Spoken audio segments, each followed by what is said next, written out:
Today on wood turning, we're going to do something for all you new wood turners out there. We're going to show you how to make a basic bowl. Tim's American Beauty was made by Robust Tools, America's premier lathe manufacturer. Quality hardened tool rests and live centers too. Robust. Built to turn wood. Enjoyed for a lifetime.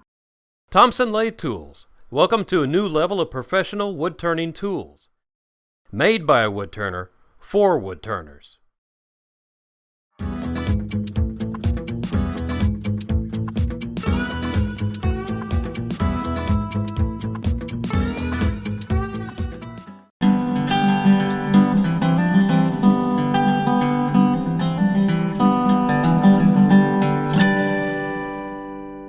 Welcome to wood turning. You know what we're going to do today is we're going to go back to basics. We're going to make a simple bowl because a lot of turners out there are starting out and they need to know how to make these things, right? And those of you who've been doing it forever, maybe you'll learn something, or maybe I'll forget something and you'll remind me later about it. But anyway, we're going to start with a blank of wood. Now I've got some big leaf maple here, and then I've got this thing which I got over at Woodcraft, and it goes in the darn if I know bin because the sticker fell off, and I had this, oh man, 5-6 years in the shop.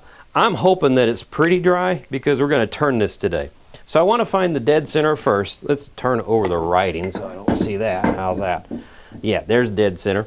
So I'm going to take the ruler here and line up the corners like so. And I'll just make a line right here in the middle. And then I'll go back over to here, line up the corners like so, make another line in the middle. So now I have my exact center on the blank. This is expensive wood, at least as best as I can remember, so I don't want to waste any when I do this. So I'll bring this over here, and here is my compass, and oh, got lucky there. So I'm going to put that in the center, and we will make a circle here. And once I have Mr. Circle drawn, we'll go over to the bandsaw and cut off the extra wood. So we have our bandsaw set up. We got just about the right amount of clearance. We'll start this up, and then I'm just going to follow my line and try to keep my, woo, what a sound, try to keep my fingers out of the way.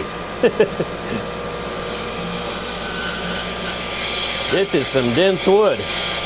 When it sits around your shop for a really long time, it gets to be really solid and hard.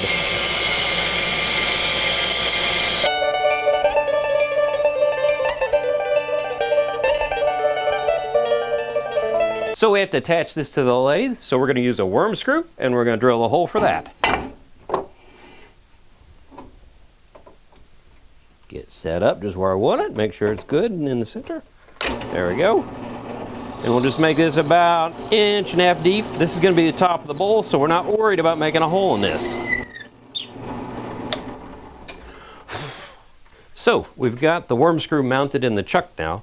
It's a really devilish looking thing with those edges, isn't it? So we're going to put this on here and thread it on. And if it's a bit of a struggle, you're doing it right. So it's getting tight now. You want this thing to really catch in there. So the Robust American Beauty has a locking headstock, so now nothing turns. So it makes it a lot easier now for me to use the big grip here and turn this rather than a hand wheel on the lathe. Should be some music to this, shouldn't there? Dun, dun, dun, dun, dun, dun, dun. Anyway, so we screw this on until right between the wood and the chuck jaws there is no gap. So that means it's on there good and it's not going to wobble. Next step is we're going to start rounding it out. Now, one of the most important things about turning is you have to sharpen your tools because a dull tool is a dangerous tool. And that's why I love Thompson tools, because they're triple heat treated, cryogenically treated. They're tough as, well, they're tougher than nails.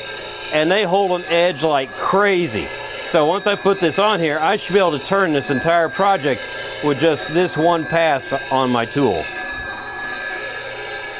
Now we're talking back to basics. So those of you who are new, you want to set your tool rest up to about midway height for this. That way the bevel of your tool will actually ride on the wood and give you a good angle with the tool handle into your hip. The other thing is, before you start the lathe, turn this to see if anything's going to hit the tool rest. And if it doesn't, then you're good to go. Well, except for the fact you want to turn the lathe speed all the way down. Now turn it on, and we're going to bring the speed up. Now if this was a really crappy piece of wood, or if you are new to turning, put on a face shield. You want to be careful. Now I'm bringing this up probably to about 500 RPM. I'm going to come in here and just make a pass to start cleaning up the side of the wood here.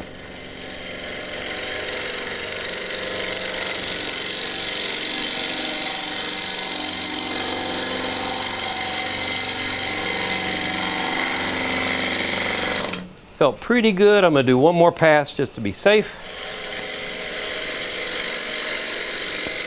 And I'm taking my time here and trying to talk without getting this in my mouth. But anyway, the slower I go, the less likely I am to tear out any grain on the wood. Gotta get a hit here. Yeah. Here, you look better, man. Okay, now you notice I've moved my tool rest to the side at about a 45-degree angle because I want to start taking off this part of the bowl, because here's the base and I want to curve this way, so we're going to just chop into this. We're not going to make this the perfect shape of a bowl right off because that would be a little hard and tedious.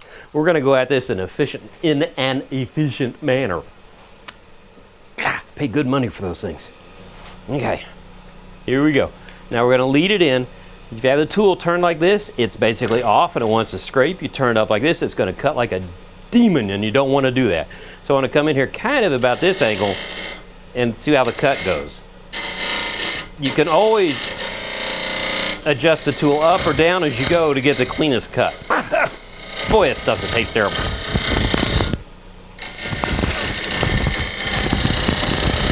This is why face mask is good. But you can't hear me very well when I do this. Of course, you can't hear me very well when I'm eating sawdust either. God Lord. Okay, we're switching to a face mask. Pretty good acoustics in here, huh? But at least I won't be getting chips in my face. But if you do sneeze in here, not good. If you watch any of my videos, you know how that goes. So anyway, we're going to start back to doing this again, and we're just going to do stair steps. And this wood is really dry. I'm really impressed how much it's dried out, which is good and bad, because the drier it is, the more it chips. But the drier it is, the less it's likely to crack.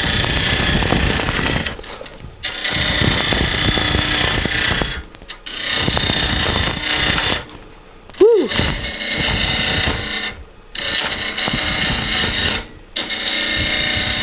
Gonna work our way in. I probably want my base to be a recess so I don't waste any of this wood.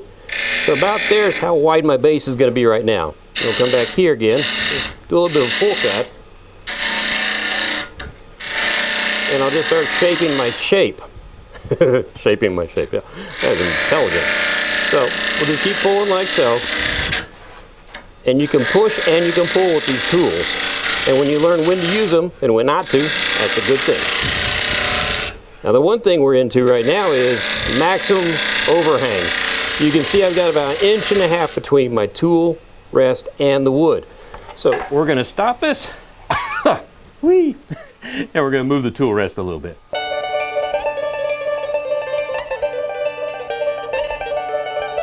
That looks pretty good. Did that in one pass. Not bad.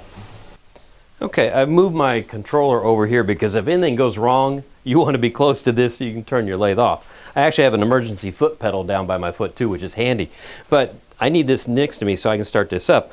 What we're going to do is we're going to make a tenon, or a recess actually, on the end of the bowl to grab it. And so basically that means we're going to make a dip in there. We're going to go like that so we can put jaws in it on the chuck, go whoop, and expand into it. And I'll show you a little bit more of that in a second here. But we're going to start this up. And I just want to move out some wood and make this about 1/4 inch deep. And let's turn this off real quick and move this down. That's one of the things about basics. You do want to make sure that you stop the lathe when you move the tool rest. I know we don't always do that, but hey, sometimes that happens. So what I'm trying to do is get the tool rest down just low enough. I left it at center height from the side. Get it down low enough, now I can get the tip in here to go inside there. So we'll start this up again.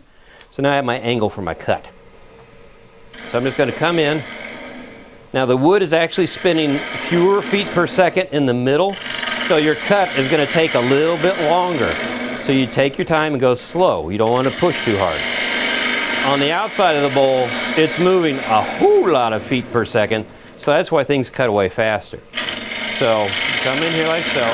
You want to be careful you don't catch that tip like I did. And I'm swinging the tool handle out. Now one cool thing about the robust lathe that I like is I could actually, if I wanted to, I could take that headstock, slide it all the way down here, and then I could be standing comfortably at the end of the lathe, with my tilt-away tailstock out of the way and do this. But if I did that, Brian would be outside through the door because I have a small shop. When he's not here, I do use that a lot. So I'm just going to come here now. I'm going to clean this out a bit. And we're going to get the cleanest bottom we can get in here because we're going to sand this in a minute. And I'm going to use my little friend the skew to help me finish this. Now, this is what I was talking about, a little more explanation on how to make that recess in there. This chuck is going to expand into the hole and meet up on the sides, right? Well, if it's straight, you're not going to get good grip. You want your inside of that bowl recess to be slanted. Well, the best tool to come in and do that is your skew. You come into the wood like this, and you can bring it in at the angle you need right there, and then tilt it and slide and clean the bottom off. So I'll show you how we do this right here. So we now need to raise the tool rest back up to center level because we're going to lay this tool on flat. I'm going to move this back just a little bit. Hope the GoPro's not dirty. There we go. So that looks pretty good. I'm going to come down just a tick more. You don't want to be below center because it'll grab the tool too much. It'll be a little too dangerous. Make sure it's tight. Turn this on. Okay. So now what we do is we just gently push it in. And see how beautifully how it scrapes the wood there. And I can bring it across and finish the bottom like so. And I'm coming in here. Now I'm going to start making that dovetail shape. So there we go. All I have to do is sand it up a little bit. We're ready to turn around and turn the inside.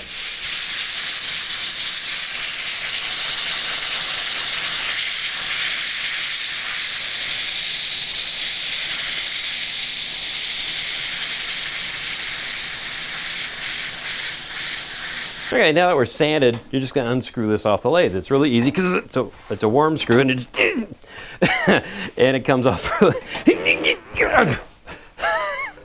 Oh no, that's the chuck coming off.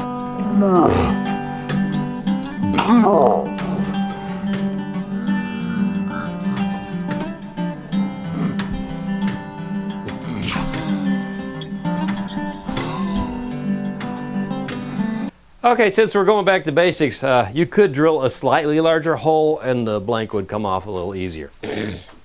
Note to self. Anyway, I have my chuck jaws on here, and here's my beautiful dovetail. So I'm going to simply set this over the jaws, and I'm going to open the jaws, and that then, in turn, tightens it on there really good. So that's going to hold really well. So there we go. Okay.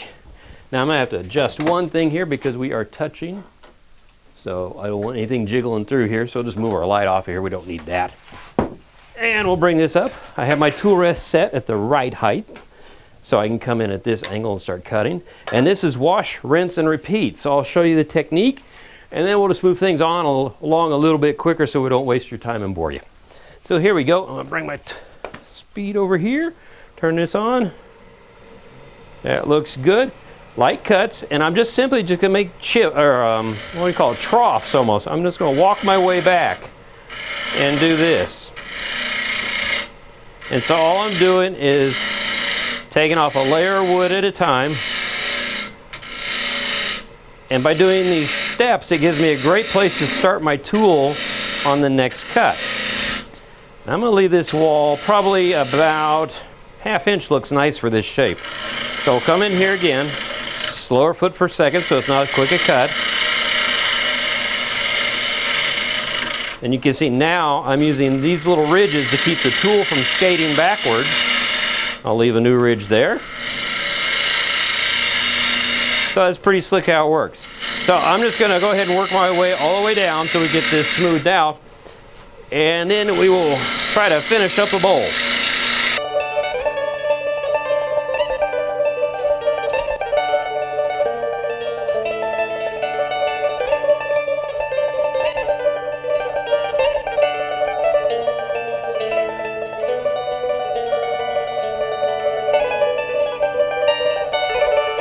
So we've got this hollowed out, right? But if you look real close, you can see ridges in here. Well, that's because the shape of that bowl gouge doesn't quite make the turn. Now, there are people who will grind their tool like crazy to make that turn, but then you've lost a lot of steel. So I like to use a flat scraper with a relief grind on top. It's really cool. You can see that little bit right there makes this really gentle when you're going into the wood. You're not going to get any catches with it. Well, you can get a catch with about anything, but you know, you're not supposed to. So I'm going to slow this down a little bit, turn this on, and bring the speed back up, and you'll watch how this takes what I call whispers of wood. This is just flat, so it's not turning. And it's a very light touch. You can see how that wood just floats out of there. And it's getting rid, I don't know if the lens is covered completely, but you can see the marks in there are going away as I work this back and forth. Now if you have one of these tools and do not have that relief grind on here, do not go back into a bowl once you've thinned the walls out, because it will catch. But I'll play with this a little bit, and then after that I will sand, and then we will have the fun part of putting a finish on.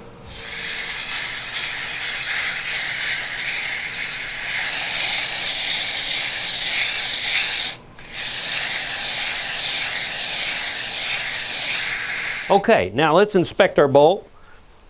Never mind. Word of self, don't wear pockets in the shop. I got stuck doing it because it's style. But anyway, this is our finished bowl. This is beautiful. I mean, this is amazing wood. I'm going to try to figure out what it is. Maybe you guys can identify it. But that looks great, right? Well, no. For those of you who are uninitiated, get ready for what we call wood turner's porn. Pour a little bit of Danish oil in there, and that is going to bring out everything on this bowl. This is going to be gorgeous. Look at that coming out. Let's work our way to the outside here, get some extra on there. And we're gonna go down here. Oh, that looks wonderful. Keep going with it. Oh, see the defects, the flaws in there? I love that stuff. That really looks nice. So with the Danish oil, you apply a thick, liberal coat, and then you wipe off the excess, let it dry a little bit, then you apply the next coat. But I can tell you right now, that is just the most awesome thing, isn't it? That is gorgeous. Well, that is how you make the most basic turning that wood turners like to do, the basic bowl. So until the next time on Wood Turning, keep turning. Tim's American Beauty was made by Robust Tools, America's premier lathe manufacturer. Quality hardened tool rests and live centers too. Robust. Built to turn wood, enjoyed for a lifetime. Thompson Lathe Tools. Welcome to a new level of professional wood turning tools. Made by a wood turner, for wood turners.